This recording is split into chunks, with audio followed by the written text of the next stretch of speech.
స్థలములో నిన్ను నిలబెట్టడానికి. చెప్పు గట్టిగా. బావిలో నుంచి భవనములోనికి తెచ్చిన దేవుడే మనం ఆరాధించుచున్న యేసయ్య. అన్న కృంగిపోయినప్పుడు, అన్న వ్యాధులు చెందినప్పుడు నిజంగా అన్నాను దేవుడు విడిచిపెట్టలేదు. చెప్పు హల్లెలూయా. నిన్నెందుకు వదులుతాడు?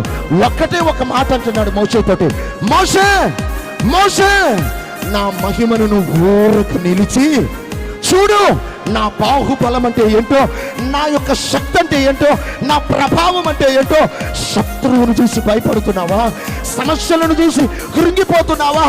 నేను ఎవరినంటే అల్ఫా ఒమేగా, నేను ఆదియు నేను అంతమనై ఉన్నాను. నా ఎదుట ఎవ్వడు నిలువనేరడు. హల్లెలూయా. ఎవ్వడి తరం కాదు, ఎవరేం చేయలేరు. నమ్మితే